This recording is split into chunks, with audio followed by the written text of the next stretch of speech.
According to the latest census, Loxton has 192 residents and was the basis of a Roman or pre-Roman settlement, and an entry in the Domesday Book as Locheston.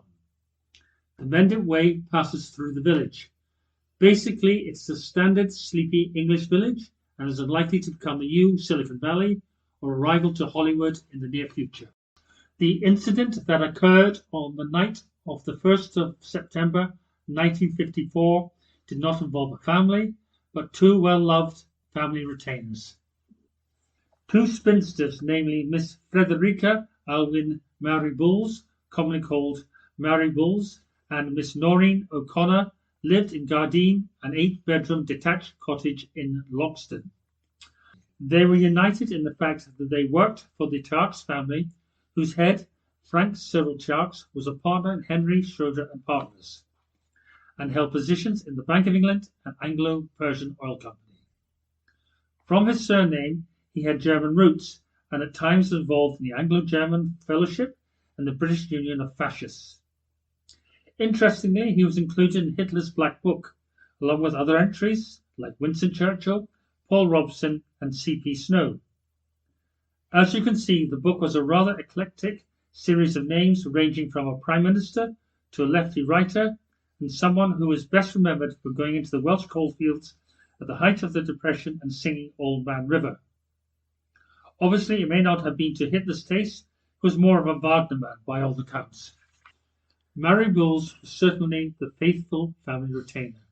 She joined the family in 1899 as a lady's maid and came from Germany. She was interned for the duration of World War II, but was later asked to return to the family home. By the time of her demise, she had suffered 2 strokes and had broken her leg that had rendered her largely bedridden. Noreen O'Connor was a state-registered nurse who came to the Tiarks family while Miss Bulls was absent due to the war. At first, she was hired to look after the increasingly frail Mrs. Tark.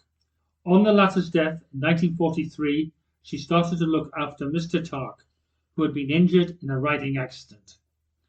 At the time of his death in 1952, her range of duties included being a housekeeper, nurse, driver, and general companion to the elderly banker. She even accompanied him to South Africa and Persia. Aside from these duties, she immersed herself in the life of the village by involving herself in the local school and later funding an extension to the village hall.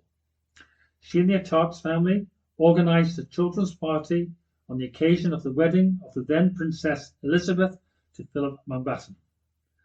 Mr. Tarks died in 1952 and left a considerable legacy to Miss O'Connor, including the cottage. As a result of her generosity, she invited the family retainer, Miss Bulls, to return to the cottage from London, where she was residing after the war.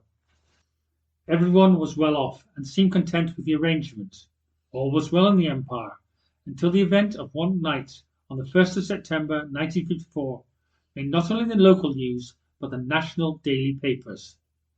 Despite having an empire, the British in 1954 were a decidedly parochial people. A headline could read, "Fog in the Channel, Continent cut off." Therefore, an incident in sleepy rural Somerset that made national papers had to be sensational. And it was. Over to you, James. On the night of the 1st of September 1954, Noreen O'Connor believed that there was evil in the house. This included electric shocks from the door and the bedspread of Mary Bull's bed, but worse was to come. She believed that Mary's eyes contained evil, which had to be resolved. Instead of praying for the evil spirit to depart, she decided that the best course of action was to engage in a do-it-yourself exorcism and gouge out Mary Bull's eyes. Given that Mary Bulls was effectively bedridden, it will come as no shock that the coroner decided that death was instantaneous. Maybe a small mercy. The next day, the maid, Eva Simmons, was about to serve Mary Bulls with breakfast. On seeing that the curtains were closed, she decided not to enter the room. However, in the meantime, Noreen O'Connor had phoned the youngest son of the late Frank Tiarks, who was called Peter, at 7:30 in the morning, and explained the evil in the house. Obviously, he was perturbed by this strange conversation and hurried up from Devon to the house and arrived at around 10 o'clock in the morning and confronted O'Connor in the sitting room. She told him that Mary Bull's eyes were evil and that she had plucked them out, but she denied that she had killed the poor lady. Peter Tarks called a doctor who arrived from the nearby village of Winscombe, whereby he examined Mary Bulls, who was lying on the bed. Aside from no eyeballs, her upper lip and right nostril were torn. After estimating that the time of death was between 7 and 10 hours previously, he went down to the sitting room and talked to Noreen O'Connor. In a scene that was a macabre version of an Agatha Christie novel, she refused to admit to the doctor that Miss Bulls was dead and that she was taking out the evil in her eyes. The doctor then left the house and drove to the local police station in Axbridge, as he did not want the local telephone operators to hear his conversation and pick up on the news. Noreen O'Connor was arrested and taken to Weston-super-Mare police station, where she was docile until the evening, when she kept shouting, reciting religious verses, and moving the furniture around so that she could engage in her religious practices. At her trial, she refused to testify, as she believed she had not killed her companion, but merely exorcised the evil. Medical evidence was produced that showed she was suffering from acute mania, whereby she was incapable of distinguishing between right and wrong. The jury did not bother to retire to a room to debate the subject, and stayed in the courtroom for 1 minute to pronounce her guilty but insane. After a spell in Broadmoor, she was transferred to St Andrew's Hospital, Northampton, where she died in 1983. Would Miss O'Connor have murdered again? It appears very unlikely, as she was noted as a kindly person in St Andrews. Acute mania is defined as an extremely unstable euphoric or irritable mood, along with excessive activity or energy levels, rapid thought and speech, reckless behaviour, and feelings of invincibility.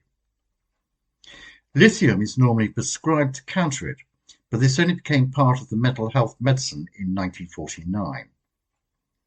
She died in 1983, but remember, these were the good old days, where a father could commit a pregnant daughter to the local asylum. There's been much controversy over care in the community, but in this case she could perhaps have been let out. John, your summary of these events. Well, as a side note, if any of you are reading old obituaries, you may come across the phrase, "he died at Northampton." It means that the subject did not choose Northampton for his retirement, but was committed there. Would Miss O'Connor have murdered again? It appears very unlikely, as she was known as a kindly person in St Andrews. If you would like to know more about this episode and the other West Country murders in this series, you can visit our website vintagemurders.uk or on our YouTube channel.